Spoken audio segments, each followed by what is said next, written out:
नमस्कार, मी सोनल विलास वागडे. पुन्हा एकदा तुमचं माझ्या यूट्यूब चॅनलवरती खूप खूप स्वागत आहे.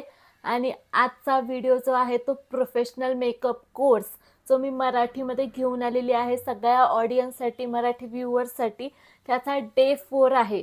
पहिले 3 दिवस आपण स्किन टाईप्स कव्हर केलेले आहेत. डे 2 मध्ये ड्राय स्किन टाईप कव्हर केली आणि डे 3 मध्ये ऑइली स्किन टाईप कव्हर केलेली आहे. तर आज आहे डे 4 आणि आजच्या व्हिडिओमध्ये मी ऑइली स्किनचे काय काय प्रॉब्लेम्स आहेत, काय काय म्हणजे त्रास होतो मेकअप करताना त्या गोष्टी आणि सोल्युशन काय आहे त्या प्रॉब्लेम्सवरती, म्हणजे डेली लाईफमध्ये तुम्ही ऑइली स्किनला कसं ट्रीट करता की ॲट द एंड जेव्हा मेकअप करायची वेळ येते तेव्हा काहीच प्रॉब्लेम नाही आला पाहिजे ऑइली स्किनवरती. म्हणून रोजच्या जीवनामध्ये किंवा डेली स्किन केअर किंवा डेली हॅबिट्स ऑइली स्किनवाल्यांनी काय फॉलो केल्या पाहिजे ते मी आज तुम्हाला सांगणार आहे ह्या व्हिडिओमध्ये. सो प्लीज व्हिडिओ एंडपर्यंत तुम्ही बघत राहा. सगळ्यात आधी ऑइली स्किनवाल्यांचा मेन प्रॉब्लेम असतो की खूप जास्त ओपन पोर्स असतात स्किनवरती, मोठे मोठे खड्डे वगैरे असतात. तर मग मेकअप करताना काय होतं, फाउंडेशन जरी लावलं आपण, किती जरी स्किन प्रिपेअर केली असेल CTM करून त्या दिवशी, तरी पण खड्ड्यांमध्ये फाउंडेशन हे जाऊन बसतो. आपण प्रायमर लावतो, पोर फिलिंग प्रायमर लावतो, सगळं मान्य आहे. पण तरी स्किनमध्ये म्हणजे जे टेक्स्चर आहे ते स्मूथ नाही दिसत ऑइली स्किनवाल्यांचं. तर त्यासाठी डेली लाईफमध्ये तुम्ही काय करू शकता ह्या प्रॉब्लेमवरती, तर दर 2 दिवसांनी आयसिंग करायची कंपल्सरी.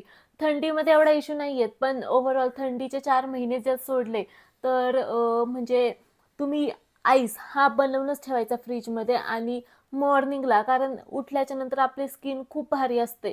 मग तेव्हा जर तुम्ही आईस फिरवला ना ओव्हरऑल सगळ्या तुमच्या फेसवरती, चिक्सवरती एस्पेशली, कारण तिकडंच पिंपल्स पण जास्त येतात ऑइली स्किनवाल्यांना ह्या पोर्शनमध्ये आणि खड्डे पण तिकडंच जास्त असतात.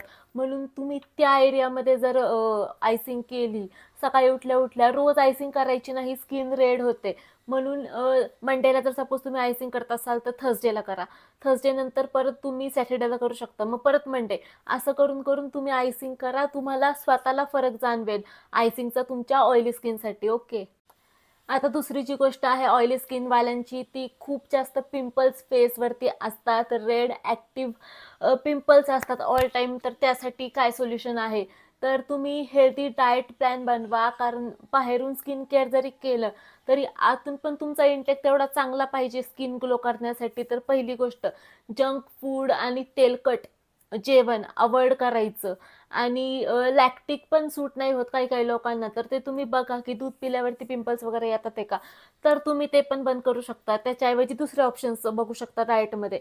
आणि डाएटमध्ये काय काय इन्क्लूड करायचं, पहिली गोष्ट फ्रूट्स. रोज एक वेगळं फ्रूट खायचं, ॲपल म्हणा किंवा गाजर, बीट, म्हणजे बऱ्याच गोष्टी आहेत. आणि green leafy vegetables plus serials and pulses overall तुम्ही खायचे. नंतर तुम्ही फ्रूटचे ज्युसेस स्वतः घरी बनवून पण पिऊ शकता. फ्रूट्स इन्क्लूड करा तुमच्या डेली डाएटमध्ये. Plus lots of amount of water तुम्ही ड्रिंक करा, कारण पाण्याने हीट कमी होते बॉडीमधली. जेवढं जास्त पाणी प्याल तेवढी हीट कमी राहील बॉडीमध्ये, आणि हीट कमी राहिले की पिंपल्स येत नाहीत, कारण मोस्टली पिंपल्स हे हीटमुळे सुद्धा येत असतात. आणि हार्मोनल पिंपल जे येतात मोठे मोठे, त्यासाठी तुम्ही डॉक्टरकडे जाऊन ते ट्रीट करू शकता. आणि ओव्हरऑल हेल्दी फूड आणि हेल्दी डाएट तुम्ही तुमचा स्वतःचा चार्ट बनवून फॉलो करा. Green leafy vegetables, fruits, serials and pulses आणि पाण्याचं प्रमाण, सगळ्या गोष्टी मी तुम्हाला सांगितल्या आहेत ऑलरेडी व्हिडिओमध्ये. तर त्या तुम्ही फॉलो केल्या तर ऑइली स्किनवाल्यांना नक्कीच बेनिफिशियल राहतील त्या गोष्टी, असं मला वाटतं.